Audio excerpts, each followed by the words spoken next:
Rodrigo Peñalosa nunca fue un hombre de sorpresas.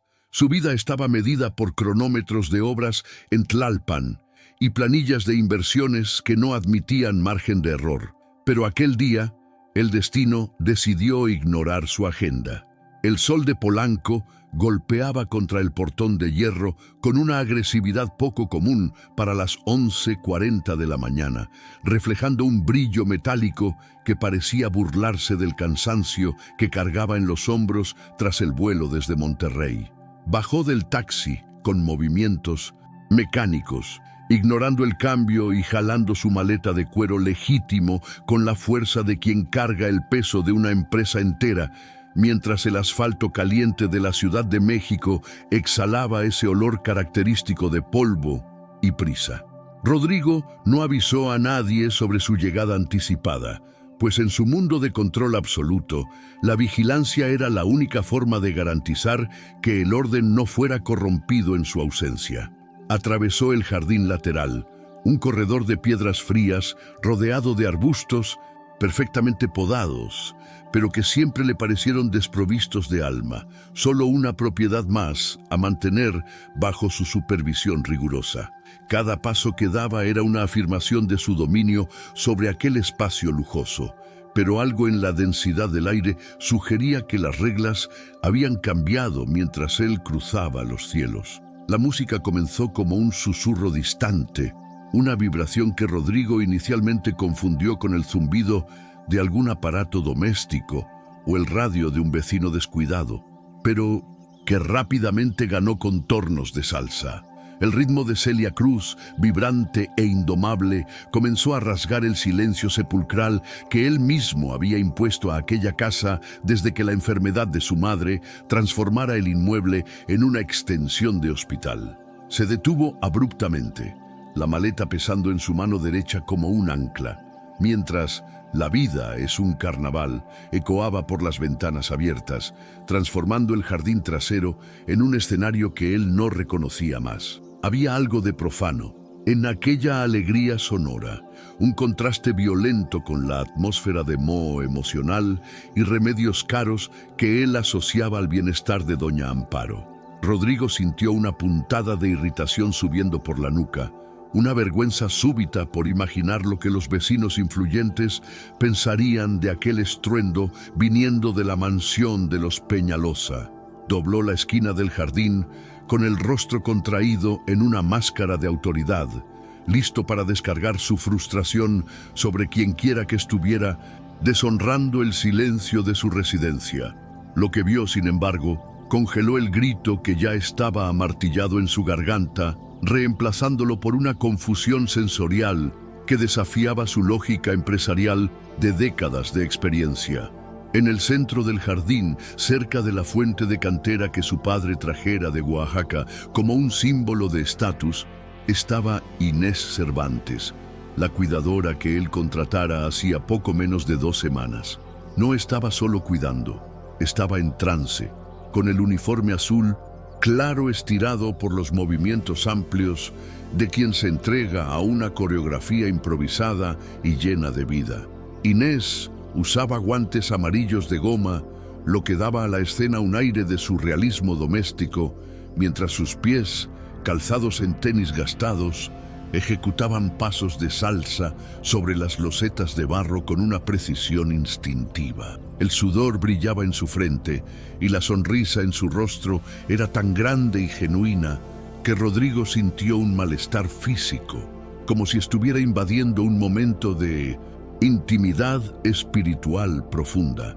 Pero el verdadero choque vino cuando desvió la mirada hacia la silla de ruedas, donde su madre, la mujer que el neurólogo describiera como prácticamente inmóvil, participaba de aquel ritual clandestino. Doña Amparo no era más la estatua de mármol y melancolía que Rodrigo dejara días atrás. Estaba viva, de una forma que él no conseguía entender o procesar inmediatamente. Sus ojos, que antes parecían perdidos en un horizonte de desistimiento, ahora brillaban con una lucidez eléctrica, enfocados en los movimientos de Inés, como si estuvieran bebiendo cada gota de aquella energía. Ella no conseguía levantarse de la silla, pero sus manos, Las mismas manos que Rodrigo viera reposar inertes en camas de hospital estaban aplaudiendo en el ritmo de la canción, despacio, pero con una intención clara. Era un esfuerzo visible, cada movimiento de las palmas parecía una victoria contra la gravedad y contra el diagnóstico sombrío que pesaba sobre la familia como una sentencia de muerte. Rodrigo sintió un nudo formarse en su pecho, una mezcla de alivio y una extraña especie de celos por no haber sido él el arquitecto de aquel milagro casero. Se quedó parado, observando a las dos mujeres ignorar su presencia, sumergidas en un universo donde la música era el único oxígeno necesario para mantener la dignidad de un alma cansada. Cuando la música finalmente cesó, el silencio que siguió no fue el de antes, sino un vacío llenado por la respiración agitada de Inés y por la risa contenida de su madre, que parecía haber rejuvenecido 10 años. Rodrigo dio un paso al frente y el crujir de una hoja seca bajo su zapato caro actuó como una alarma, haciendo que Inés se girara bruscamente con la mano en el pecho. La expresión de ella cambió instantáneamente de una alegría pura a una cautela instintiva, el tipo de mirada que las personas humildes desarrollan para lidiar con patrones que pueden despedirlas por un capricho.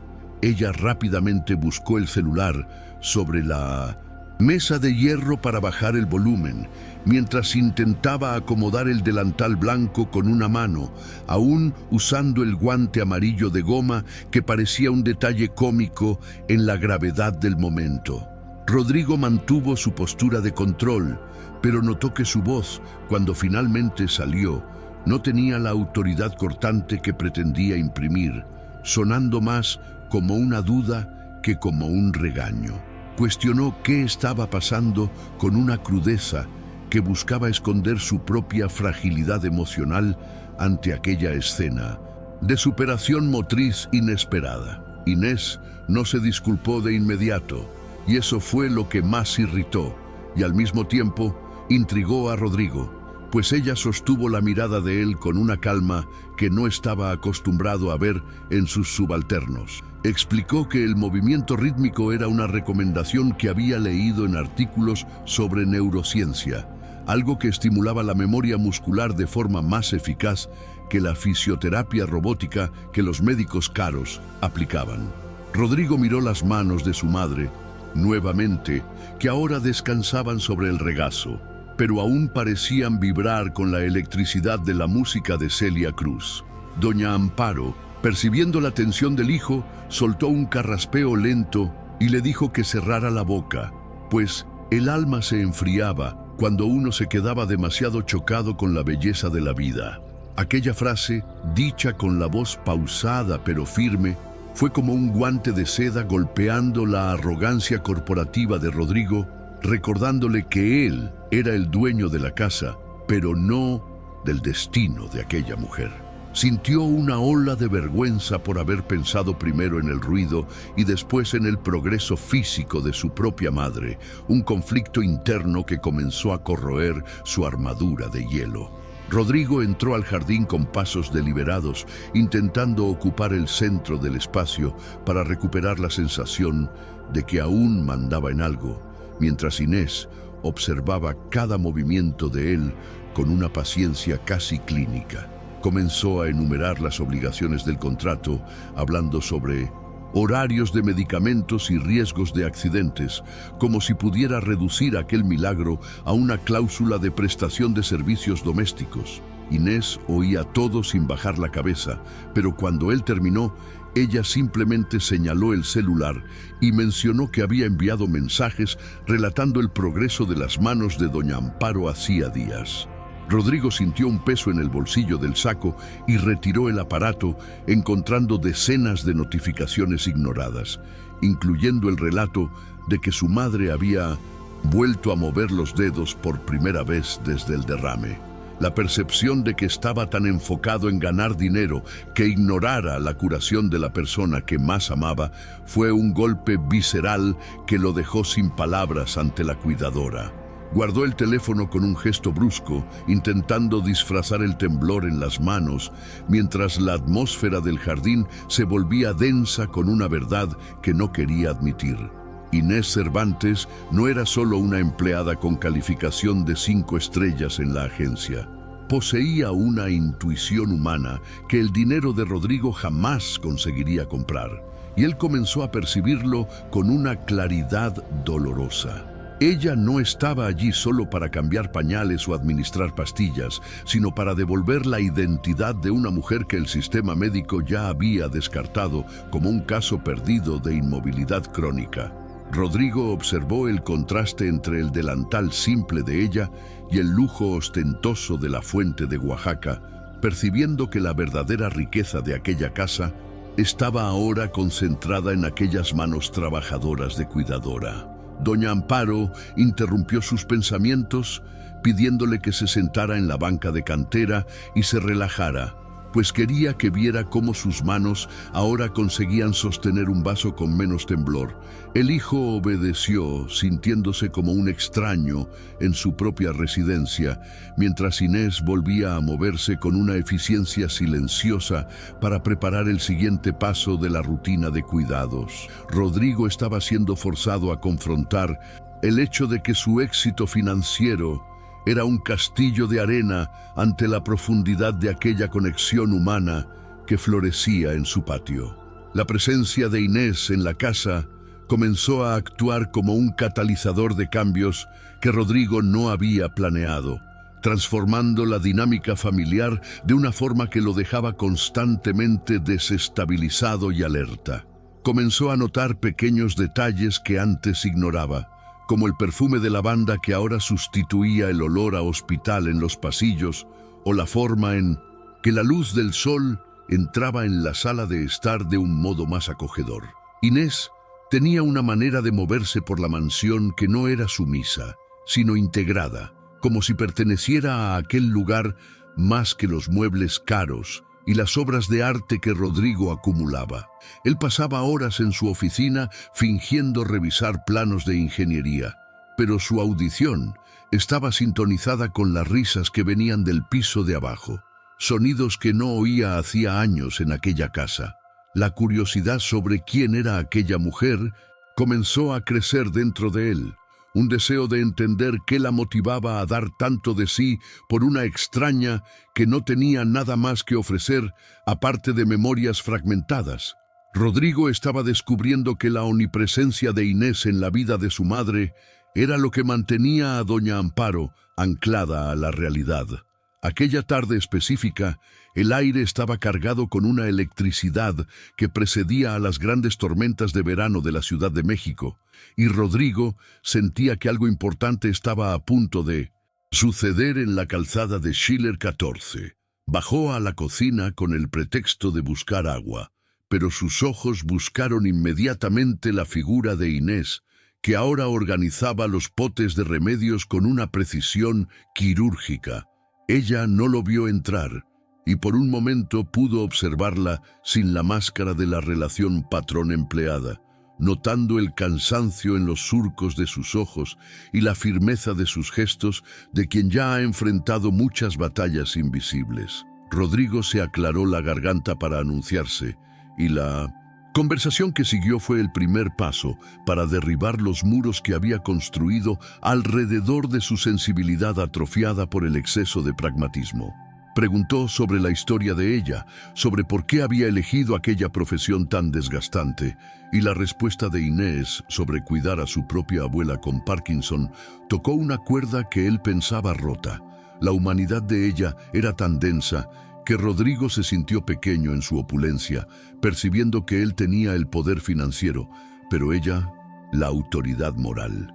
La revelación de que Inés tenía una hija llamada Lucero y que ocasionalmente la traía a la mansión los sábados con permiso de la agencia, fue otro detalle que Rodrigo procesó con sorpresa y reflexión.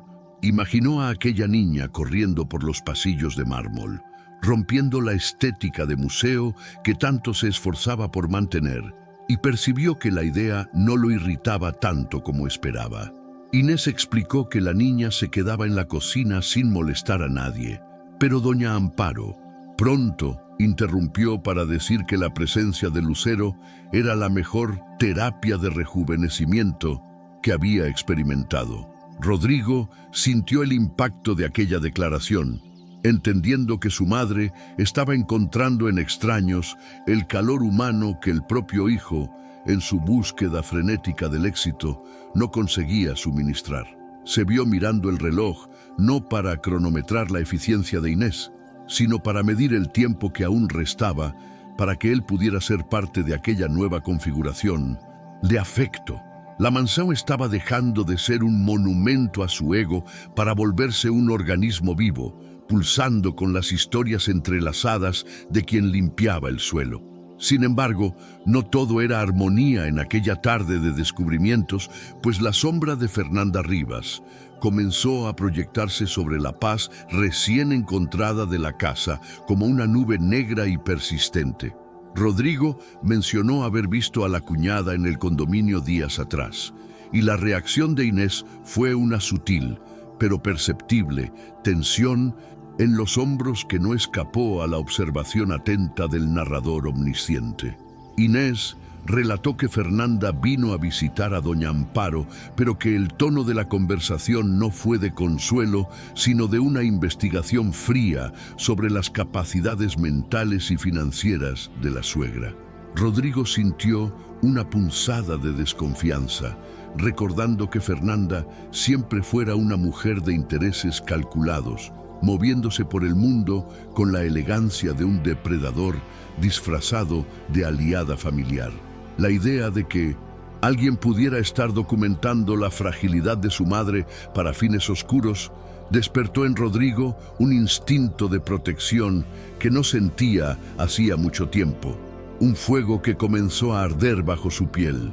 Percibió que Inés estaba actuando como una centinela, protegiendo a doña Amparo de las intenciones sombrías. El diálogo en la cocina se volvió más íntimo cuando Rodrigo confesó que no sabía cómo lidiar con el hecho de que su madre estaba mejorando sin la intervención directa de su fortuna en 1900 hospitales internacionales. Inés lo miró con una compasión que no era condescendiente, sino de quien entiende que el sufrimiento no respeta cuentas bancarias o títulos de propiedad. Dijo que el dinero compra el mejor colchón, pero no el sueño tranquilo, y que doña Amparo necesitaba un motivo para abrir los ojos todas las mañanas, algo que fuera más allá de la fisioterapia obligatoria. Rodrigo sintió el peso de aquellas palabras, percibiendo que él pasara meses intentando arreglar a la madre, como si fuera una máquina rota en uno de sus terrenos de construcción. La lección de moral implícita en el trabajo de Inés era que la dignidad humana no puede ser tercerizada y que él necesitaría involucrarse de cuerpo y alma si quería realmente ser parte de aquella recuperación. Tomó un trago de agua, pero el líquido parecía tener un sabor metálico de realidad, mientras se preparaba para enfrentar los desafíos que la noche traería para aquel hogar. El ambiente en la mansión estaba cambiando, y Rodrigo sentía que necesitaba más información sobre lo que sucedía en su ausencia, lo que lo llevó a buscar un aliado improbable en la guarita del condominio Álamos de Polanco. Don Beto Salinas, el portero veterano que veía la vida a través de refranes y de las cámaras de seguridad, se volvió la fuente de una verdad que Rodrigo no conseguiría extraer de sus informes formales. El portero relató cómo Inés llegaba puntualmente todos los días, siempre con una sonrisa de quien entiende el valor del trabajo duro, contrastándola con las cuidadoras anteriores que apenas miraban a los ojos a los empleados del edificio.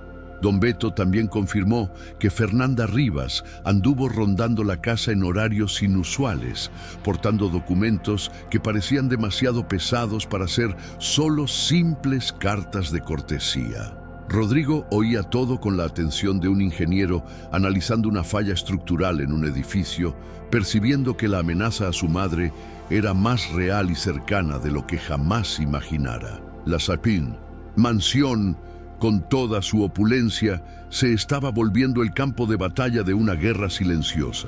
Al final de este contexto inicial, Rodrigo subió al cuarto de su madre con el corazón latiendo en un ritmo desconocido para él. Un compás que mezclaba miedo, esperanza y una determinación recién adquirida. Encontró a doña Amparo sentada en el sillón cerca de la ventana, observando el atardecer de Polanco con una serenidad que él envidiaba profundamente en sus momentos de mayor estrés corporativo.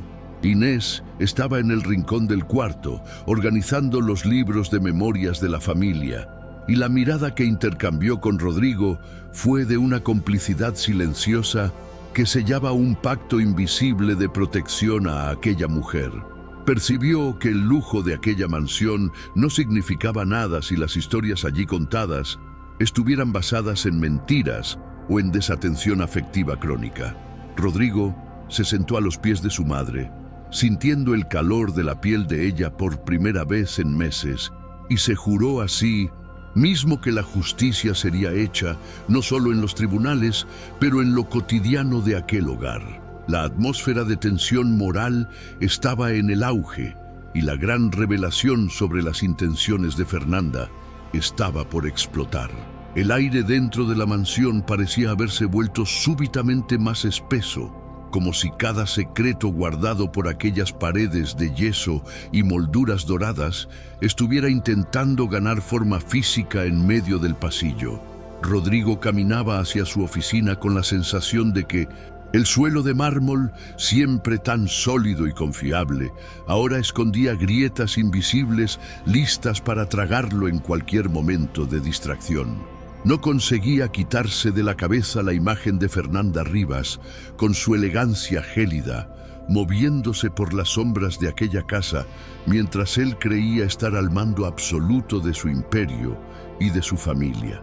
El silencio de la casa, que antes era un símbolo de prestigio y paz, ahora sonaba como un ruido blanco perturbador, ocultando las conspiraciones que habían sido tejidas justo debajo de su nariz de empresario astuto. Cada latido de su corazón era un recordatorio de que la inteligencia corporativa de la que tanto se enorgullecía había fallado miserablemente en detectar la traición que florecía en el seno de su propio linaje sanguíneo.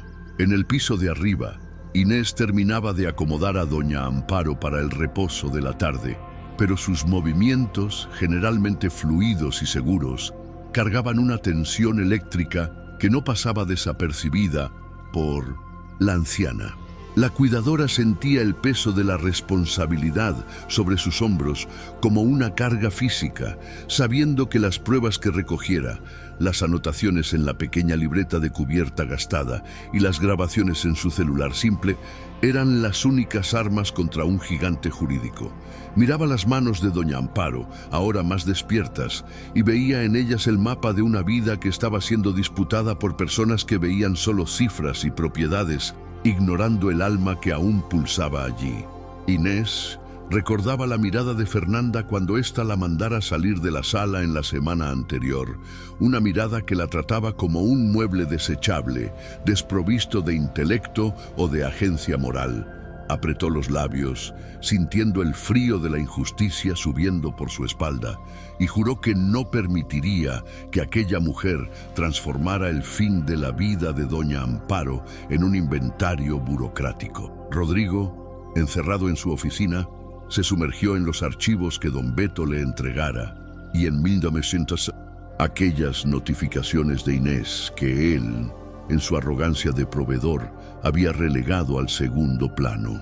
Comenzó a reconstruir la línea del tiempo de las visitas de Fernanda, percibiendo que cada entrada de ella en la casa coincidía con un período en que él estaba fuera de la ciudad, cerrando contratos que ahora parecían insignificantes. Encontró menciones a abogados especializados en derecho sucesorio e interdicción de ancianos, nombres que brillaban en la pantalla de la computadora como señales de alerta en una pista de aterrizaje en plena neblina. La vergüenza que sintiera en el jardín volvió con fuerza redoblada, mezclada con una furia fría que comenzaba a dar contornos de acero a su determinación de proteger a su madre a cualquier costo. El lujo de la oficina, con sus muebles de caoba y olor a puros caros, parecía ahora una prisión de vanidad donde él se aislara de la realidad visceral de su propia casa. La mañana del martes nació gris y cargada de una humedad que parecía penetrar hasta los huesos, trayendo consigo el aroma de tierra mojada y la promesa de un enfrentamiento inevitable. Rodrigo apenas durmiera, pasando la noche revisando documentos y comparando las firmas de los informes médicos que Fernanda presentara con la caligrafía temblorosa, pero lúcida, que su madre dejara en una nota antigua. Bajó las escaleras con los ojos inyectados de café y determinación, encontrando la cocina ya en plena actividad, con el olor de tamales frescos inundando el ambiente y trayendo una sensación de confort casi surrealista.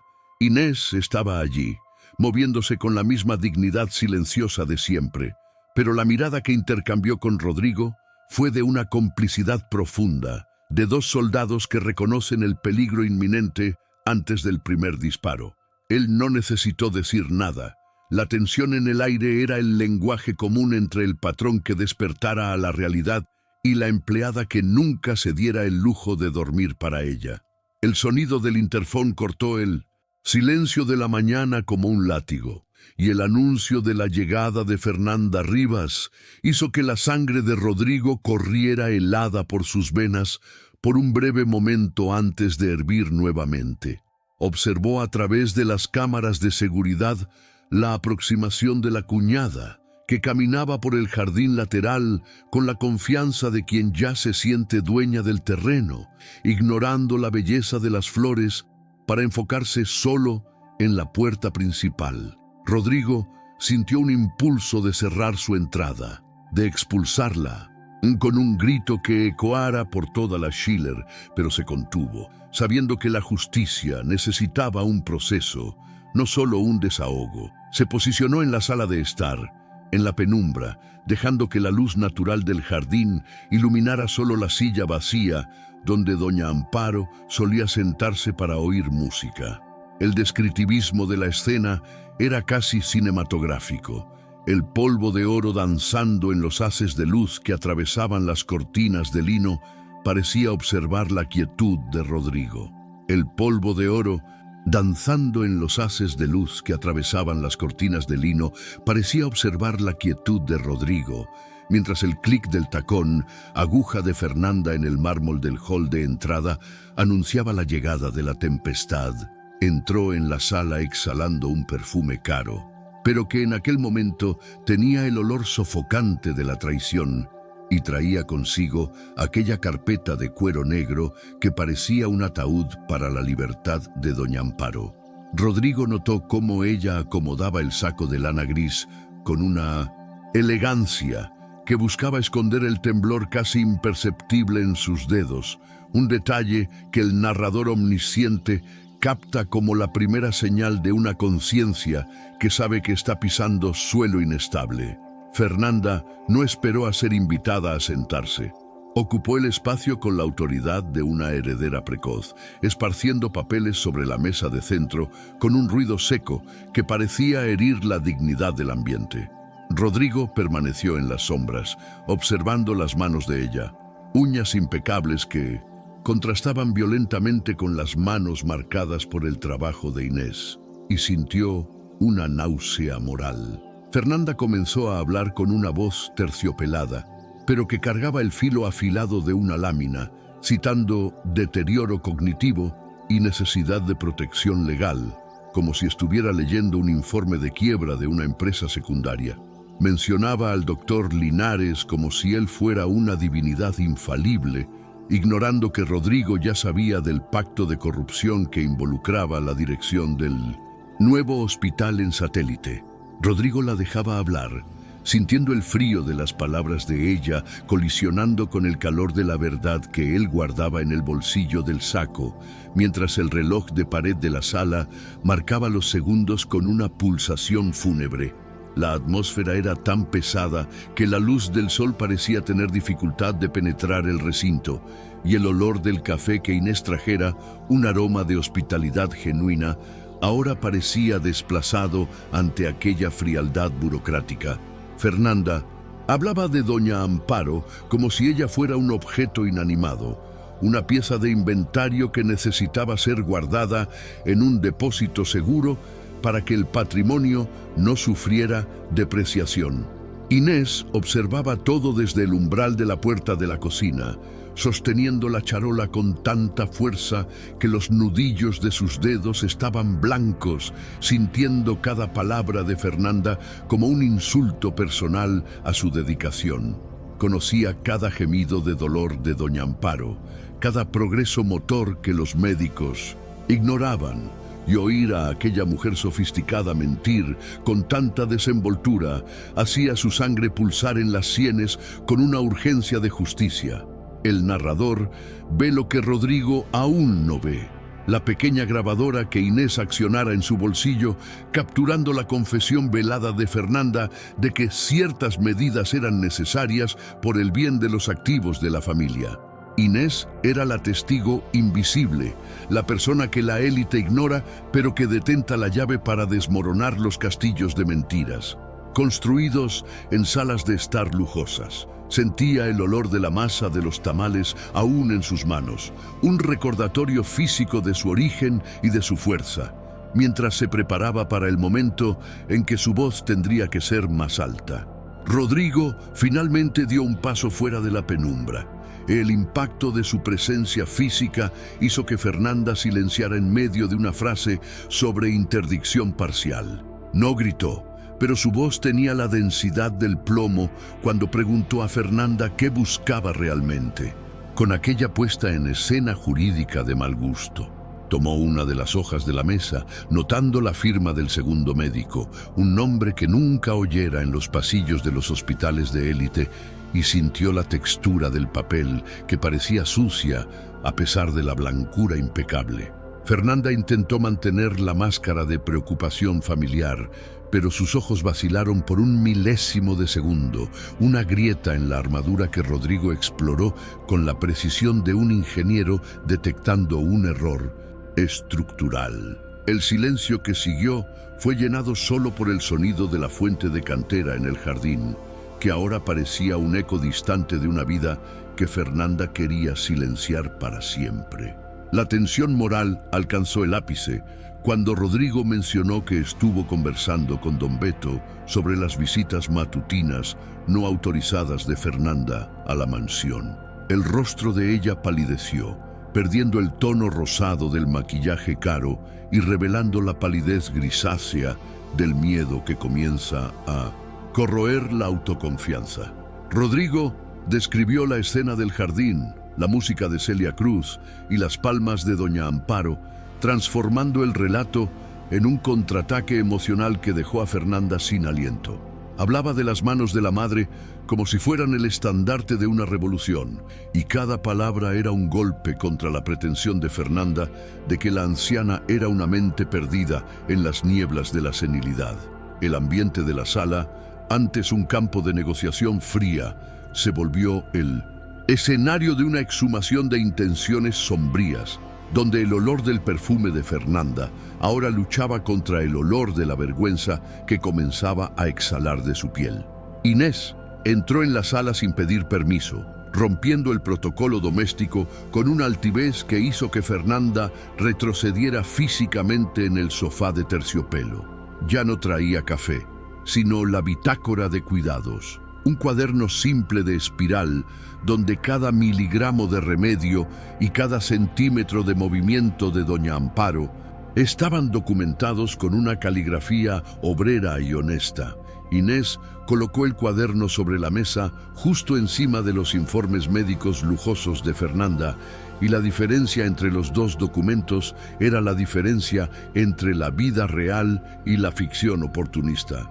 Miró a los ojos de Fernanda con una valentía que no venía de títulos, sino del sacrificio diario de cuidar de quien no puede defenderse, y dijo que la verdad no necesitaba términos técnicos para ser oída. El narrador observa a Rodrigo mirar a Inés con un respeto nuevo, percibiendo que aquella mujer era la verdadera arquitecta de la resistencia en aquella casa. Fernanda intentó una última carta, amenazando a Rodrigo con los plazos judiciales y con la influencia que Ernesto, el hermano fallecido, aún ejercía a través de su testamento y de sus aliados en la abogacía.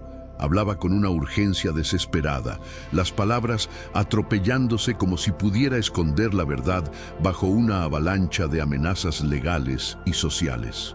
Rodrigo sintió un asco profundo al oír el nombre del hermano ser usado como un arma contra la propia madre, percibiendo que la codicia de Fernanda no tenía límites ni siquiera ante la memoria de los muertos. Miró hacia la escalera de mármol y vio a doña Amparo, apoyada en el andador, observando la escena del piso de arriba con una dignidad que hacía que las amenazas de Fernanda parecieran ruidos de insectos. La revelación de que la propia víctima estaba oyendo el planeamiento de su muerte civil fue el golpe de gracia en la atmósfera de impunidad que Fernanda creía disfrutar. Doña Amparo comenzó a bajar las escaleras, escalón por escalón, y cada golpe del andador en el mármol era como un tambor anunciando el fin de una era de negligencia.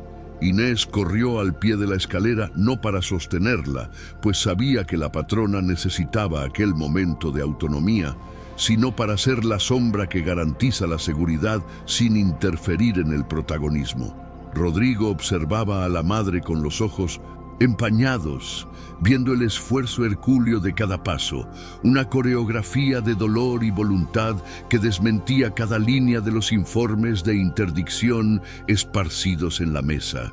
Fernanda se quedó paralizada, las manos agarrando la carpeta de cuero como si fuera un escudo, mientras la mujer que ella describiera como inválida caminaba hacia su propio juicio con la cabeza erguida. El descriptivismo sensorial de aquel momento era visceral. El sonido del metal contra el mármol, el tejido del vestido de doña Amparo rozando en los escalones y el silencio absoluto de los otros presentes. Cuando doña Amparo llegó al centro de la sala, no miró los papeles, sino directamente a los ojos de Fernanda, con una lucidez que parecía quemar cualquier pretensión de falsedad. No necesitó abogados ni términos jurídicos. Su mera presencia física, de pie en medio de su propia casa, era la prueba irrefutable de que la vida aún no terminara para ella. Pidió que Fernanda le entregara la llave del condominio, un gesto simple que simbolizaba la toma del territorio que fuera invadido por la codicia desmedida. El narrador omnisciente siente el vacío de poder que se formó en aquella sala, donde la jerarquía del dinero fue sustituida por la jerarquía del alma y de la verdad. Fernanda entregó la llave con un gesto mecánico, su dignidad derrumbándose junto con su estrategia jurídica, mientras el sol del mediodía afuera comenzaba a disipar las nubes grises. La atmósfera de tensión dio lugar a una claridad cortante, y Rodrigo dio el ultimátum, exigiendo que Fernanda saliera de la casa y que cualquier comunicación futura fuera hecha a través de canales oficiales que él ahora controlaría con mano de hierro. Vio a la cuñada recoger sus papeles con una prisa humillante, la carpeta de cuero ahora pareciendo mucho más pesada de lo que cuando ella entrara, cargada con el fracaso de su golpe moral. Inés acompañó a Fernanda hasta la puerta con una mirada que no tenía triunfo, sino una compasión austera de quien sabe que la verdadera pobreza es la del espíritu que necesita robar la paz de una anciana para sentirse seguro. El sonido de la puerta principal cerrando fue el cierre del primer acto de aquella justicia cotidiana, dejando en la sala solo el olor de lavanda y el sonido de la respiración cansada pero victoriosa de doña Amparo. Rodrigo se sentó en el suelo a los pies de su madre, ignorando el pliegue de sus pantalones de marca, y lloró por primera vez en décadas, un llanto de alivio y de pedido de perdón por haber sido ciego por tanto tiempo. Sintió la mano derecha de la madre, la mano que Inés enseñara a mover a través de la salsa y de la esperanza, posarse en su cabeza con una ligereza que él no sentía desde la infancia. Inés volvió a la cocina, dejándolos en aquel momento de reconexión sagrada, pero el narrador sabe que ella sonreía mientras volvía a mover la olla de pozole, sintiendo el calor del fuego y la satisfacción de un deber que iba mucho más allá del contrato. La injusticia fuera frenada en la puerta, pero las cicatrices de aquella mañana durarían para siempre, sirviendo como cimiento para una nueva fase de aquella familia que acabara de renacer del caos burocrático. Sin embargo, el día aún no había terminado, pues la victoria legal era solo la superficie de una curación mucho más profunda que necesitaba ocurrir en los corazones de Rodrigo y Amparo. Rodrigo preguntó a la madre qué quería hacer aquella tarde, esperando que ella pidiera descanso o silencio tras el desgaste emocional del enfrentamiento con Fernanda. Pero doña Amparo, con un brillo malicioso en los ojos que recordaba a la joven que fuera un día, pidió que Inés trajera a Lucero y que colocaran la música de Celia Cruz nuevamente en el jardín. Quería celebrar no el hecho de haber ganado un proceso, sino el hecho de que sus manos aún podían aplaudir la propia existencia ante sus seres queridos. La lección de moral comenzaba a dibujarse. La vida no es lo que acumulamos, sino lo que conseguimos danzar antes de que el sol se ponga.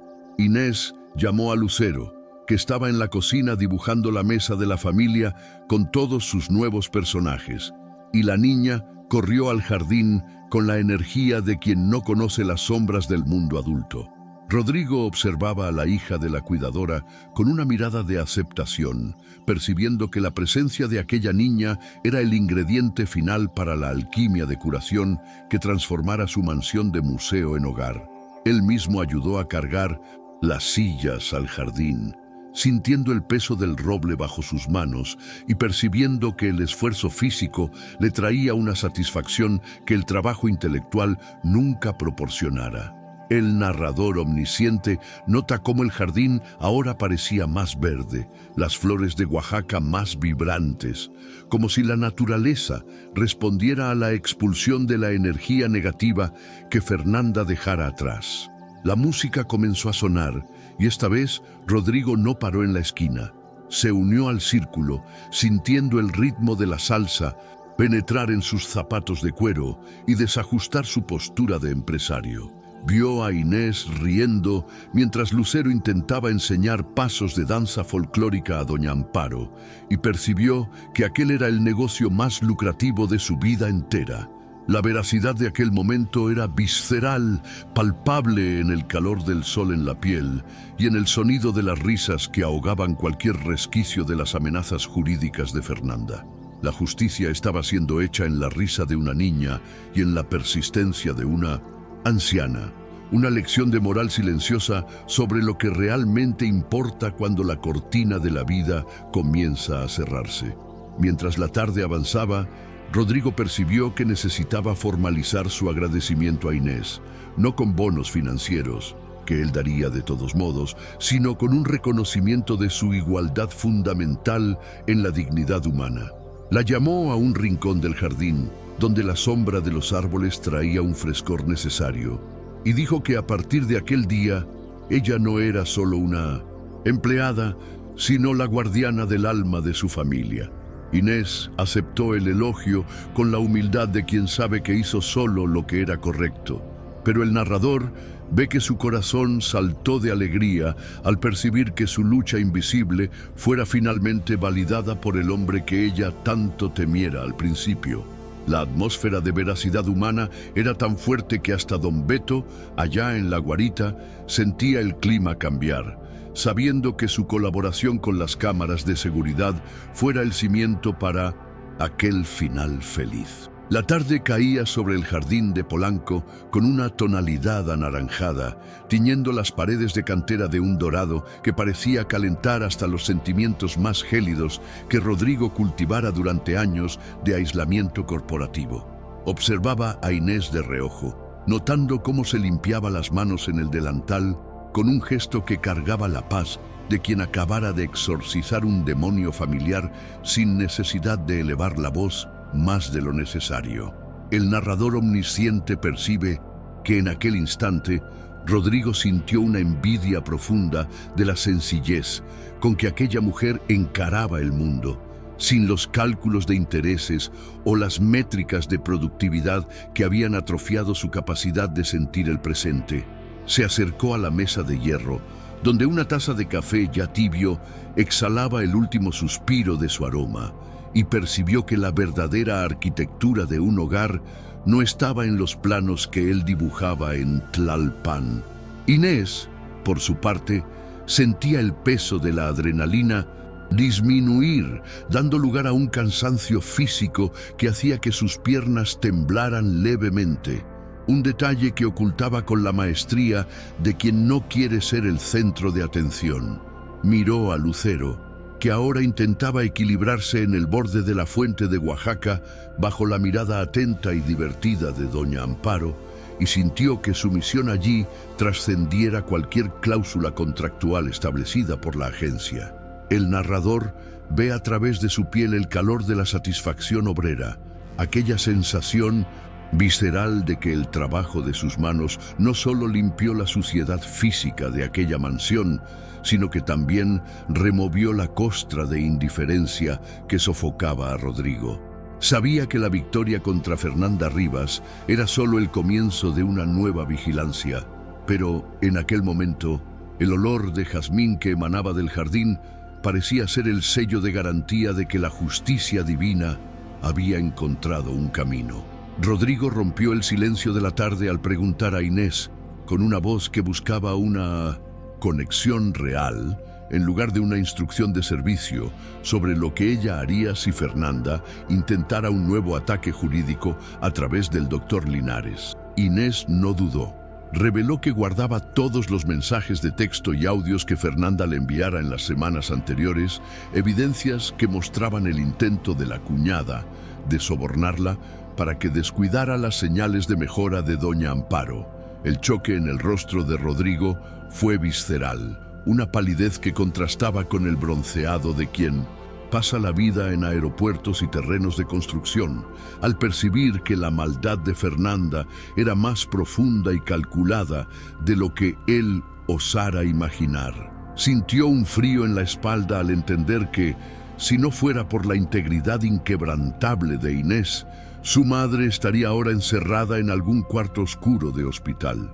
Doña Amparo, sentada en la silla de mimbre, con una postura que desafiaba su edad y su condición física, interrumpió el diálogo para exigir que Rodrigo dejara de hablar de abogados y comenzara a hablar de familia. Señaló la maleta de Rodrigo, aún tirada cerca de la entrada del jardín, y dijo que aquel objeto representaba al hombre que él fue, pero que las palmas que aplaudiera minutos antes representaban al hombre que esperaba que se volviera. El narrador omnisciente capta la vibración en la voz de la anciana, una autoridad que no venía de la posesión de la casa, sino de la supervivencia a una traición que casi la apagara del mapa de la existencia. Rodrigo sintió el impacto de aquellas palabras como si fueran vigas de acero siendo asentadas en su conciencia, percibiendo que su vida entera fuera una fuga de la vulnerabilidad que ahora lo abrazaba en aquel jardín. La noche comenzó a dar sus primeras señales, y con ella vino la necesidad de organizar los siguientes pasos prácticos para garantizar que la seguridad de doña Amparo fuera inviolable, comenzando por el cambio de las cerraduras de la mansión. Rodrigo tomó el teléfono, pero en lugar de llamar a Pincha Síntose, su secretaria, él mismo buscó el número de un cerrajero, sintiendo una necesidad casi primitiva de realizar él mismo las tareas que protegían su territorio. Observó a Inés comenzar a recoger las tazas de café y los restos del almuerzo de Lucero, y el gesto de ella, tan rutinario y humilde, le pareció ahora el acto más sagrado que jamás viera dentro de aquella residencia.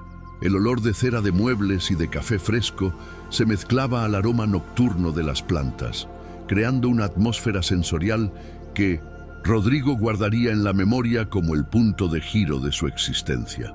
Mientras Rodrigo cuidaba de las providencias de seguridad, Inés preparaba el baño de doña Amparo, un ritual que ahora era acompañado por conversaciones susurradas sobre el futuro y sobre la valentía que ambas tuvieron que encontrar en silencio.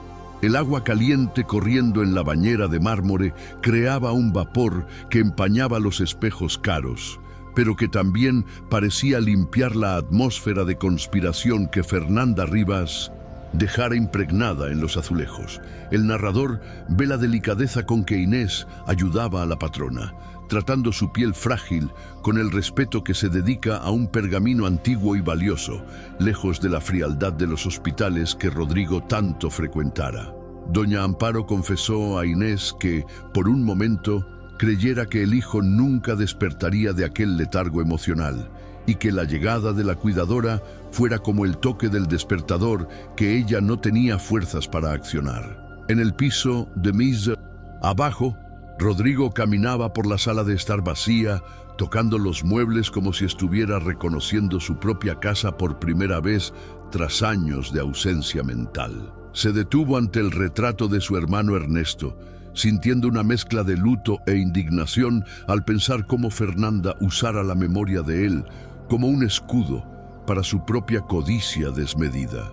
El silencio de la mansión ahora era acogedor, como si las paredes estuvieran respirando aliviadas tras la expulsión de la energía depredadora que las habitara durante las visitas de la cuñada. Sintió el frío del mármol bajo sus pies y el peso de la responsabilidad que ahora caía sobre él.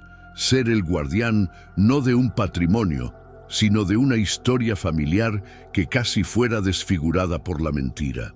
Rodrigo percibió que la justicia no era algo que se recibía pasivamente de un juez, sino algo que se construía activamente.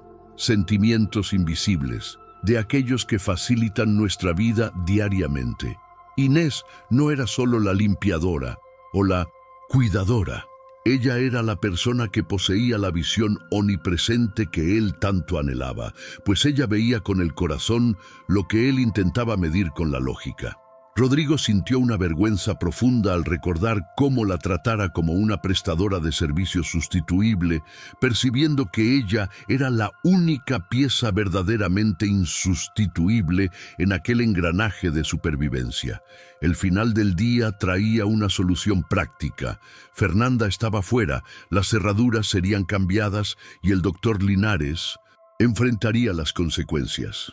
Inés bajó las escaleras tras acomodar a doña Amparo para dormir, encontrando a Rodrigo aún de pie en el hall, sosteniendo un sobre que contenía el pago de la semana, pero con un incremento que iba mucho más allá del bono financiero. Le entregó el sobre a ella con una mirada que pedía disculpas por todo lo que no fuera dicho, y dijo que a partir de ahora Lucero tendría un cuarto propio en la casa si quisiera pasar los fines de semana allí.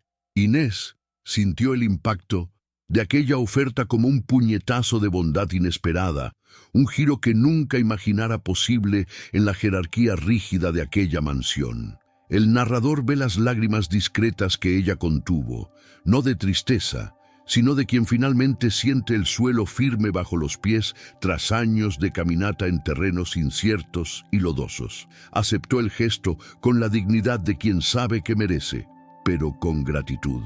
La atmósfera de humanidad y veracidad era tan palpable que Rodrigo sintió necesidad de bajar hasta la guarita para agradecer personalmente a don Beto, el portero que fuera sus ojos y oídos en la calle.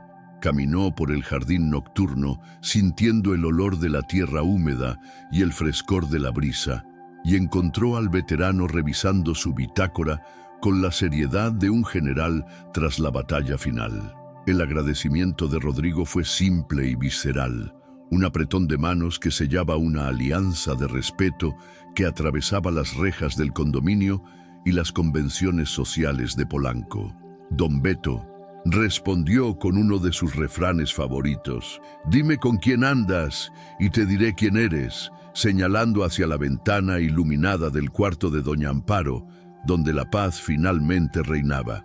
Rodrigo sonrió, una sonrisa real que desarmaba su faz tensa, percibiendo que él ahora andaba con las personas correctas. Al volver dentro de la casa, Rodrigo encontró a Inés preparando una última taza de té para sí misma antes de cerrar el turno, y él se sentó en la barra de la cocina, ignorando su oficina y sus planes pendientes. Conversaron sobre cosas banales, la escuela de Lucero, el tiempo en la Ciudad de México, las recetas de pozole, y cada palabra parecía un ladrillo en la reconstrucción de un puente emocional que fuera implosionado hacía mucho tiempo. La cocina, con su olor a canela y limpieza, se volvió el centro de gravedad de aquella nueva realidad, donde las historias de vida se cruzaban sin la barrera del uniforme o del título de Señor Peñalosa. Rodrigo percibió que aquel era el momento más guau de su trayectoria. Descubrir que la felicidad no era una meta a ser alcanzada, sino un estado de presencia a ser cultivado en los pequeños gestos de cuidado mutuo. El narrador omnisciente observa a Rodrigo subir a su cuarto con un paso más leve, sintiendo que la mansión no era más un fardo de mantenimiento, sino un santuario de recuperación para todos sus habitantes. Miró hacia el plano de la obra de Tlalpan sobre su mesa y percibió que necesitaba un nuevo ángulo para aquel proyecto, un ángulo que tomara en cuenta los espacios de convivencia y la luz humana, inspirado en lo que viera en su propio jardín. La lección de moral estaba clara: el éxito sin alma es solo una interdicción legal de sí mismo, y él casi permitiera que su propia familia fuera interdicta por su negligencia afectiva. Apagó la luz de la oficina, dejando que el brillo de las estrellas sobre la capital mexicana iluminara su nueva perspectiva, mientras el sonido de la respiración tranquila de su madre ecoaba en el piso de arriba. Inés, antes de salir, dio una última mirada al dibujo de Lucero, que aún estaba sobre la mesa de la sala, retratando la mesa llena de hoy con colores vibrantes y sonrisas anchas que desafiaban el gris de la burocracia. Guardó el dibujo en su bolso con el cuidado de quien guarda un tesoro nacional, sabiendo que aquella imagen era la prueba concreta de que el amor y la atención pueden vencer las conspiraciones más sofisticadas. El narrador ve la silueta de Minson de Sitz, ella alejándose por la Schiller, una mujer pequeña ante la grandeza de los edificios, pero gigante en la fuerza moral que trajera para aquella vecindad tan acostumbrada a esconder sus dolores bajo capas de lujo. Caminaba con la urgencia de quien quiere abrazar a la hija y contar que el mundo, a pesar de ruidoso e indiferente, a veces se curva ante la verdad de quien danza para curar al prójimo. El desenlace práctico estaba sellado. Las manos de doña Amparo continuarían aplaudiendo, Rodrigo continuaría reaprendiendo a ser hijo, y Fernanda Rivas continuaría siendo solo un aviso en la bitácora de visitas indeseadas de don Beto. La lección de moral emblemática que cerraba aquel ciclo de injusticia era que la dignidad no se pide, se ejerce, y que la verdadera omnipresencia viene de no ignorar el sufrimiento ajeno en nombre de un confort estéril. El impacto emocional de aquella experiencia duraría para siempre, pero el veneno de la traición fuera neutralizado por el antídoto de la salsa, de la valentía y del cuidado genuino. Rodrigo durmió aquella noche con el corazón en paz, sabiendo que la música de Celia Cruz aún ecoaría en sus sueños, recordándole que la vida, al fin, es realmente un carnaval para quien sabe compartir el escenario. La luz de la mañana del miércoles se filtró por las rendijas de las persianas de la oficina de Rodrigo con una claridad cortante, iluminando las partículas de polvo que flotaban sobre el plano de la obra de Tlalpan. Rodrigo sentía el cuerpo pesado, no por el cansancio físico del viaje, sino por la densidad de la revelación que doña Amparo le entregara en la noche anterior, sobre la existencia de un hermano que nunca osara imaginar. El narrador omnisciente observa cómo pasaba la punta de los dedos por el sobre pardo que contenía la carta de su padre, sintiendo la textura del papel envejecido, como si pudiera extraer de allí el calor de las manos de un hombre que muriera cargando el peso de un secreto sofocante. El olor a café fresco, traído por Inés con su puntualidad casi ritual, se mezclaba al olor de tinta de impresora y madera antigua, creando un escenario sensorial donde el pasado y el presente chocaban. Inés entró en la oficina sin hacer ruido, notando la rigidez en los hombros del patrón y la forma en que evitaba mirar hacia los retratos de familia esparcidos por la estantería de caoba. Colocó la bandeja sobre la mesa con una delicadeza que buscaba no romper el silencio denso, pero su mirada captó el sobre abierto y la expresión de desamparo que Rodrigo intentaba esconder. El narrador ve que Inés comprendía mejor que nadie en aquella casa lo que significaba descubrir un nuevo linaje, pues su propia vida fuera un mosaico de parentescos improvisados y luchas por reconocimiento. Ella no dijo nada, pero el modo en que acomodó la taza, posicionándola exactamente donde la mano de Rodrigo alcanzaría sin esfuerzo, fue un gesto de cuidado que hablaba más que cualquier consuelo verbal. Inés sentía que la mansión Le Polanco estaba finalmente expeliendo sus fantasmas y que el siguiente paso de Rodrigo definiría si aquella casa volvería a ser un hogar.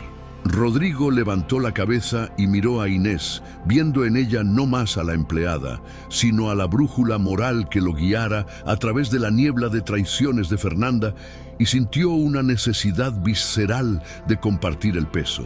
Mencionó el nombre de Aurelio, el hermano en Guadalajara, y la forma en que la voz de él tembló al pronunciar el nombre fue el descriptivismo sonoro de una barrera interna que acabara de desmoronarse por completo. Inés oyó con la atención de quien sabe que ciertas heridas solo cicatrizan cuando son expuestas al aire, y su respuesta sobre la sabiduría de doña Amparo en esperar el momento correcto fue el bálsamo que Rodrigo necesitaba. El narrador omnisciente percibe que la jerarquía entre patrón y empleada se disolvió en el humo del café, dejando solo a dos seres humanos confrontando la complejidad de la existencia y la fragilidad de los lazos sanguíneos. Allá afuera, el sonido de un camión de basura y las voces apagadas de los peatones en la Schiller recordaban a Rodrigo que el mundo continuaba su giro indiferente, mientras el universo de él acabara de ganar un nuevo continente. Sintió el frío del aire acondicionado contra su piel y el calor de la taza en sus manos, una dualidad sensorial que reflejaba el conflicto entre el miedo de ser rechazado por el hermano y el alivio de no ser más el único heredero. El narrador ve a Rodrigo imaginar el rostro de Aurelio, buscando rasgos del padre en aquellas manos que doña Amparo describiera como manos de médico, y percibiendo que la medicina que curaba a su madre viniera de una cuidadora humilde. La lección de moral era clara. La curación no está en los protocolos institucionales, sino en la valentía de romper los pactos de silencio que enferman a las familias por generaciones. Doña Amparo, en su cuarto, sentía el alivio de haber soltado el ancla que la prendía al fondo de un océano de culpa, observando a través de la ventana el movimiento matutino de Polanco con ojos renovados. Sentía el entumecimiento del lado derecho del cuerpo disminuir gradualmente, como si la verdad hubiera actuado como un anticoagulante emocional, permitiendo que la vida volviera a fluir por los nervios bloqueados por el miedo. El narrador omnisciente capta la vibración de paz que emanaba de la anciana, una sensación de deber cumplido que iba mucho más allá de la victoria legal contra Fernanda, alcanzando la esfera sagrada de la reconciliación. Oyó los pasos de Rodrigo en el pasillo y supo, por la cadencia más firme y menos apresurada, que el hijo aceptara el desafío de reconstruir el puente que fuera dinamitado hacía 32 años. Mientras Rodrigo se preparaba para el primer contacto con Aurelio, Inés llevaba a Lucero para la escuela, sintiendo el peso de la mochila de la niña como un recordatorio constante de su propia lucha diaria por un futuro mejor. Caminaba por las calles de Polanco con la cabeza erguida, sintiendo que el uniforme azul ahora tenía la dignidad de un uniforme de combate y que su papel en aquella mansión fuera el de una mediadora. El narrador ve a través de los ojos de Inés la belleza ruidosa de la Ciudad de México, percibiendo que cada persona que cruzaba su camino cargaba un secreto o una injusticia y que la diferencia residía en la valentía. Sonrió para Lucero, prometiendo que el próximo sábado sería un día de celebración en el jardín, sabiendo que la niña era el eslabón más puro de aquella red de afectos que acabara de ser tejida. Rodrigo, de vuelta a su oficina, tomó el teléfono y marcó el número que doña Amparo le entregara, sintiendo el corazón latir contra las costillas con la fuerza de un tambor que anuncia una nueva era. El sonido de la llamada ecoando en el aparato era el descriptivismo auditivo de una expectativa que suspendía el tiempo, transformando cada segundo de espera en un siglo de reflexión sobre lo que significa ser familia. Cuando Aurelio respondió, la voz de él, profunda y con un leve acento de Guadalajara, sonó para Rodrigo como un eco del padre, una frecuencia vibracional que atravesó las fibras ópticas. El narrador omnisciente percibe que en aquella primera conversación no hubo espacio para divagaciones poéticas, sino para una honestidad cruda y visceral, donde el reconocimiento del dolor mutuo fue el primer ladrillo de la reconstrucción. La tarde del miércoles transcurrió en un estado de gracia melancólica, con Rodrigo organizando la venida de Aurelio y su familia para México, sintiendo una satisfacción que ningún cierre de contrato en Monterrey jamás le proporcionara. Observaba a doña Amparo e Inés planeando el menú del encuentro, percibiendo que la cocina de la mansión se volviera el centro de inteligencia emocional de la residencia, donde las estrategias de acogida eran discutidas con seriedad. El olor de cilantro, cebolla y maíz cocido comenzaba a impregnar las cortinas de seda, desafiando la estética de museo que Fernanda tanto defendiera, y Rodrigo sentía que aquel era el olor de la verdadera victoria. El narrador ve a Rodrigo deshacer el nudo de la corbata, un gesto simbólico de liberación, mientras se permitía reír de un chiste de Don Beto en la cocina. Sin embargo, la sombra de Fernanda aún rondaba los alrededores, no más como una amenaza legal inmediata, pero como el recordatorio de que la codicia nunca duerme totalmente y que la vigilancia necesitaba ser mantenida. Rodrigo recibió una llamada de su abogado informando que Fernanda intentara contactar al doctor Linares nuevamente, pero que el médico, temiendo por la pérdida de su licencia, la expulsara de su consultorio con la misma prisa que ella solía descartar a sus subalternos. El narrador omnisciente capta el sentimiento de alivio de Rodrigo, no por venganza, sino por la confirmación de que el ciclo de impunidad fuera roto por la luz de la verdad que Inés trajera para la casa. Miró hacia la llave del condominio que recuperara de las manos de Fernanda, sintiendo el metal frío en su palma, y percibió que aquel objeto ahora abría las puertas para un futuro mejor. Inés, al finalizar su turno aquel miércoles, sintió una paz que iba más allá del deber cumplido. Era la sensación de que ella pertenecería a aquella historia para siempre, no como una nota al pie, sino como el prefacio de una nueva vida. Observó a Rodrigo despedirse de ella con un apretón de manos que cargaba un respeto profundo y una gratitud silenciosa, percibiendo que el hombre que ella temiera en el primer día era ahora un aliado en la protección de la dignidad. El narrador ve la silueta de Inés desaparecer en la luz del atardecer de Polanco, cargando consigo la certeza de que la verdad, por más ruidosa y complicada que sea, es el único cimiento capaz de sostener una vida plena.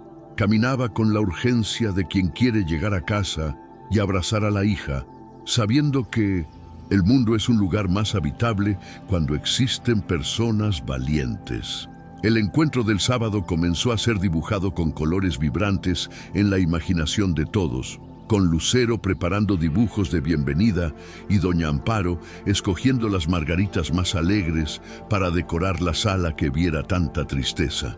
Rodrigo se sentía como un ingeniero que acabara de descubrir una falla en el proyecto original y estaba ahora reforzando las columnas con un material mucho más resistente, la transparencia y el afecto. Percibió que el descriptivismo sensorial de su rutina cambiara. El sonido de los planos siendo enrollados fuera sustituido por el sonido de las risas y de las conversaciones sobre el futuro, y el olor de moho emocional fuera disipado por la brisa que soplaba del jardín. El narrador omnisciente observa cómo la mansión respiraba, las ventanas abiertas invitando al aire de Polanco a circular libremente. Aquella noche, Rodrigo se sentó en la banca de cantera en el mismo jardín, solo bajo el claro de luna, sintiendo la textura de la piedra y oyendo el murmullo de la fuente que su padre trajera de Oaxaca. Pensó en Aurelio, en el padre que ambos compartían y en la madre que tuviera la valentía de ser el puente entre dos mundos que nunca debieron haber sido separados por el silencio. Rodrigo sintió una conexión visceral con el suelo de aquella casa, percibiendo que la verdadera omnipresencia era la capacidad de sentir las raíces que nos atan a la tierra y a las personas que amamos, incluso cuando están distantes. No necesitaba más de cámaras de seguridad para sentirse seguro. Su seguridad venía de la integridad de Inés, de la lealtad de don Beto y de la resiliencia de doña Amparo. La atmósfera era de una veracidad humana que trascendía el tiempo. El impacto emocional de aquella experiencia era una cicatriz que Rodrigo exhibía con orgullo, pues era la marca de su supervivencia a un sistema de valores que casi lo destruyera por dentro. Percibió que la solución práctica para la injusticia era el involucramiento directo, la mirada ojo a ojo y el rechazo en tratar a las personas como activos financieros o problemas burocráticos. La lección de moral emblemática que cerraba aquel ciclo era que la dignidad humana es un valor absoluto y que el sacrificio de Inés fuera el catalizador para la redención de toda una estirpe. Rodrigo apagó el último cigarrillo y entró en la casa, sintiendo que el desenlace concreto de aquella historia era el inicio de un nuevo capítulo donde la música de Celia Cruz sería el himno oficial de una familia que aprendiera a danzar. La mañana de sábado finalmente llegó, trayendo consigo un sol radiante que parecía haber sido encargado para iluminar el encuentro de los hermanos Peñalosa en el jardín de Polanco. Rodrigo estaba en el portón, sintiendo el sudor frío en las manos y la expectativa vibrando en sus nervios como una cuerda de violín por ser tocada por un maestro habilidoso. Cuando el taxi paró, Aurelio bajó. El descriptivismo sensorial del momento fue absoluto. El sonido de la puerta del carro cerrando, el brillo de los ojos de Aurelio que eran copias exactas de los de Rodrigo, y el abrazo que selló 32 años de espera. El narrador omnisciente capta la emoción de don Beto, que asistía a todo de la guarita, sintiendo que su condominio fuera el escenario de un milagro que él guardaría para contar a sus nietos. Allá dentro, doña Amparo esperaba de pie, apoyada en su andador, pero con una postura de reina que recuperara su trono tras una larga e injusta usurpación. Vio a los dos hijos entrando en el jardín, uno al lado del otro, y sintió que la vida finalmente le diera la oportunidad de corregir el mayor error de su trayectoria, permitiendo que el círculo se cerrara con amor. Inés estaba al fondo, con Lucero de la mano, observando la escena con la satisfacción de quien sabe que fue el fermento silencioso de aquella curación monumental, y su sonrisa era la firma final, aquella obra de arte humana. El narrador ve el abrazo colectivo, las lágrimas de alivio y la mesa de pozole que esperaba por todos, simbolizando que el compartir es la forma más elevada de justicia familiar. El sol de sábado alcanzó el ápice sobre la mansión, pero el calor que Rodrigo sentía no venía del clima seco de la Ciudad de México, sino del latir de una sangre que él finalmente reconocía en el rostro de Aurelio. Estaban sentados en el jardín, las manos de ambos descansando sobre la mesa de hierro, y el narrador omnisciente nota que compartían la misma forma de inclinar la cabeza para oír. El descriptivismo sensorial de aquel momento era de una nitidez casi dolorosa. El tintineo de los cubiertos contra la porcelana cara, el olor cítrico de las margaritas frescas y el sonido de las risas de Lucero y Ernesto que jugaban cerca de la fuente. Rodrigo percibió que la fortuna que acumulara servía solo para moldear el escenario, pero que las verdaderas protagonistas de aquella curación eran la integridad de Inés y la resiliencia de su madre. Inés se movía entre los invitados con la agilidad de quien conoce cada sombra de aquella residencia, pero su papel hoy no era el de servir, sino el de testimoniar el derrumbe final de las barreras que ella ayudara a picar. El narrador ve a través de su mirada la satisfacción silenciosa de una mujer que, viniendo de un mundo donde la justicia es un artículo de lujo, consiguiera imponerla dentro de una fortaleza de mármol. Observaba a Rodrigo y Aurelio conversando, notando cómo la tensión en los hombros del patrón finalmente se diera lugar a una curiosidad genuina, una transformación que ella consideraba su mayor bono profesional. El olor del pozole, rico en especias e historia, era el hilo conductor que unía Guadalajara y Polanco en una única tijela de pertenencia, desafiando la frialdad de los laudos médicos. Aurelio hablaba de su vida como médico, de las noches mal dormidas en hospitales públicos y de la lucha para criar al hijo con los valores de honestidad que su madre le enseñara. Rodrigo oía con una sed de conocimiento que superaba cualquier interés comercial, percibiendo que el hermano poseía una riqueza de experiencias humanas que él, en su burbuja corporativa, apenas conseguía procesar.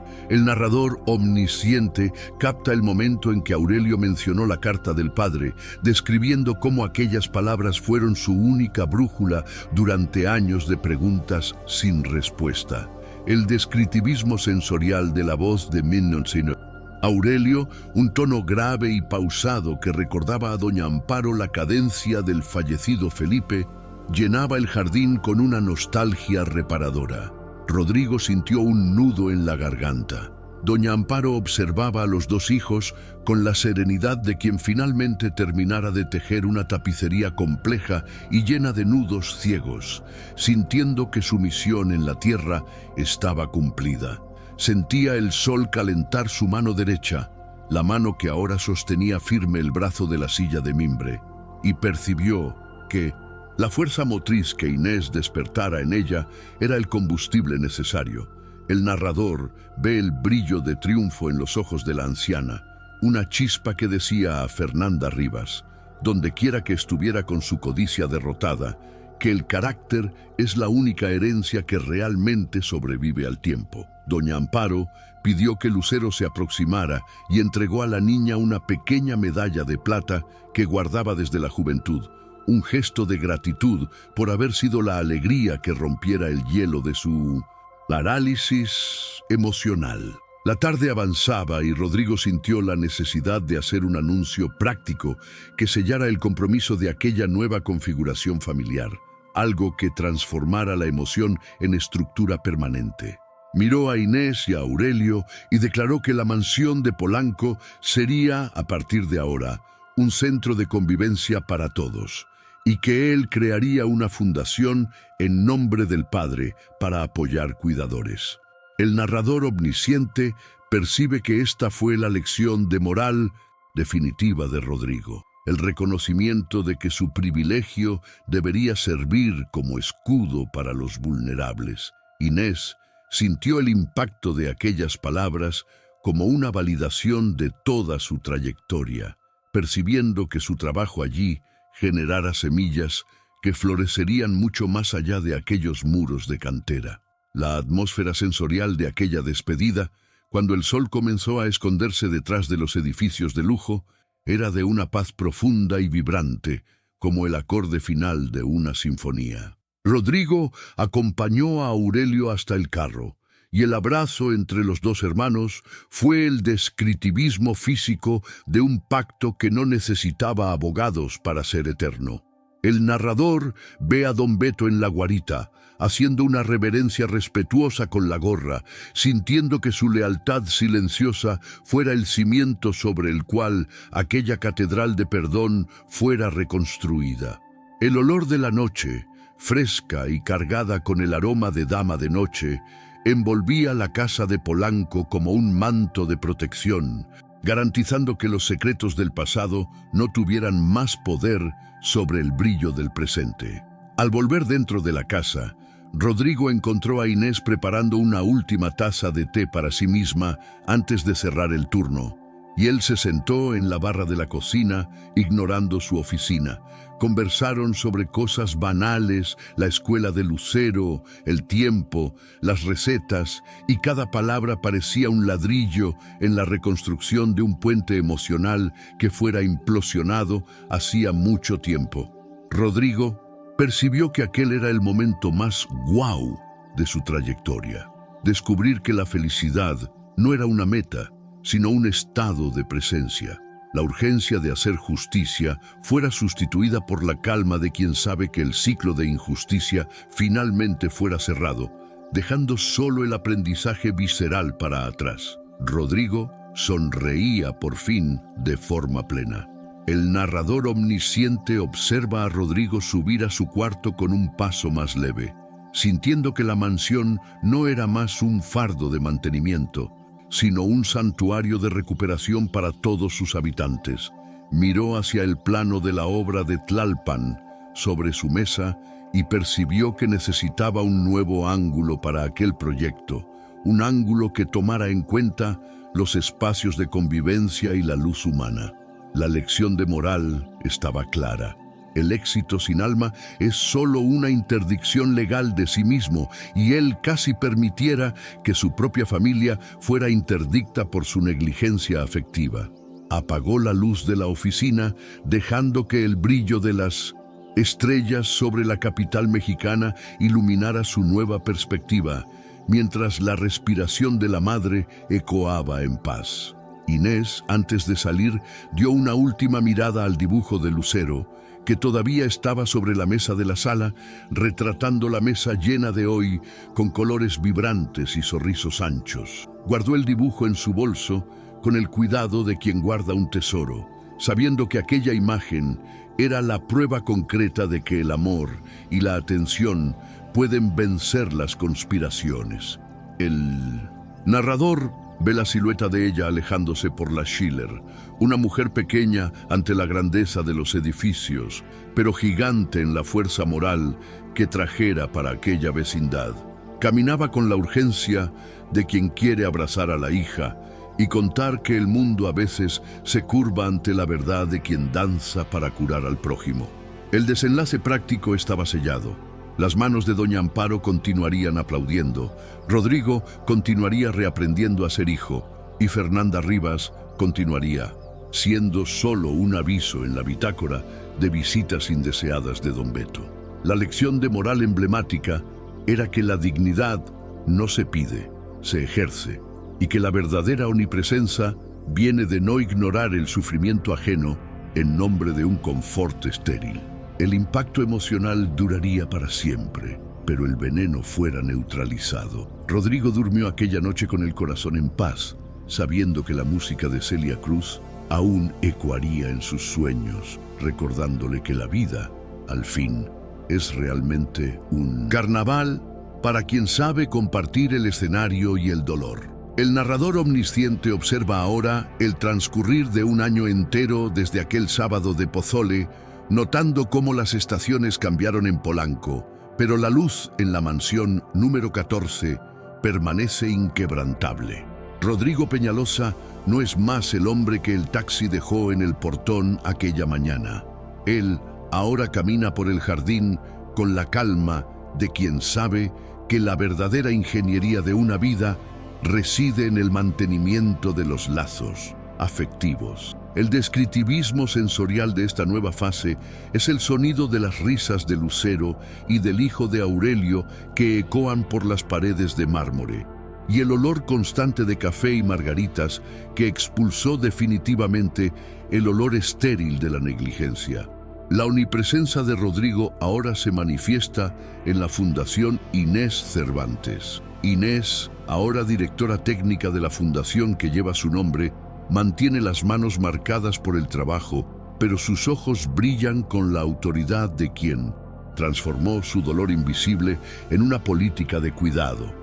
El narrador ve cómo ella entra en la mansión de Rodrigo, no más como la limpiadora que sorprende al patrón, sino como la socia de una misión sagrada, trayendo consigo la sabiduría del cuidado. Ella siente la textura de la medalla de plata en su pecho, un amuleto que la recuerda que la justicia es una semilla que necesita valentía para brotar en el asfalto frío de la indiferencia social. Inés percibe que el desenlace concreto fue garantizar que Lucero creciera sabiendo que el uniforme no define el valor de una alma digna. Doña Amparo vive ahora en un estado de plenitud que desafía cualquier estadística neurológica, caminando por el jardín apenas con el auxilio de un bastón elegante, sintiendo cada paso como una oración de gratitud. El narrador omnisciente capta la fuerza visceral de su apretón de manos cuando recibe a Aurelio y Rodrigo para los almuerzos de domingo, una unión que es el testimonio vivo de que el perdón es la forma más alta de inteligencia. Oye la música de Celia Cruz viniendo de la radio de Don Beto y sonríe, sabiendo que su parálisis fue el capullo necesario para el nacimiento de una familia mucho más fuerte, transparente y unida. La lección de moral que ella encarna es que la vida no termina con la fragilidad. Don Beto Salinas, cerca de jubilarse de la portería del Álamos de Polanco, mira hacia la bitácora de aquel año y siente que el registro de sus días fue la crónica de un milagro que tuvo el honor de testimoniar. El narrador nota cómo acomoda la gorra con una satisfacción silenciosa, sintiendo el frescor de la brisa y el olor de las flores que ahora parecen brotar con más vigor frente al número 14. Todavía carga la armónica en el bolsillo, y el descriptivismo sensorial de sus rondas nocturnas es el sonido de una melodía que celebra la expulsión de las sombras y el triunfo de la luz sobre la codicia de Fernanda Rivas. Don Beto entiende que la verdadera seguridad viene de la integridad. Rodrigo, al cerrar los ojos para dormir en esta última noche narrada, siente que la omnipresencia de su nueva familia es lo que lo mantiene anclado, transformando la mansión de un escenario de traiciones en un santuario de esperanza. Imagina el próximo domingo en Guadalajara, el olor de la birria y la risa de Aurelio, percibiendo que la solución práctica para su vacío fue el reconocimiento de un hermano que el destino casi le robó. El narrador ve que Rodrigo no es más el hombre que llegó con una maleta y un cronómetro, sino el hombre que entiende que la vida se mide en latidos de corazón y en pasos de salsa dados en el jardín bajo la mirada de su madre. El impacto emocional de esta jornada llega a su párrafo final, sellando la lección de moral que ecoará para siempre en la calle Schiller. La vida es un carnaval para aquellos que tienen la valentía de ser justos y la humildad de aprender con el prójimo. Rodrigo, Inés y Amparo cierran este ciclo de injusticia con una solución práctica y visceral, probando que la dignidad humana es un valor absoluto que ninguna cuenta bancaria puede anular. El narrador omnisciente se retira ahora, dejando la mansión bañada por la luz dorada, donde la música, el riso y la verdad son los únicos dueños de la casa. El desenlace concreto fue la curación del alma. La lección de moral fue el reconocimiento de la igualdad, y la atmósfera de triunfo es el sello definitivo de que la justicia fue realizada. Si esta historia tocó tu corazón y crees que la justicia y el amor siempre deben prevalecer, no olvides suscribirte al canal y activar la campana de notificaciones. Así no te perderás ninguno de nuestros relatos de vida y superación. Gracias por acompañarnos hasta el final.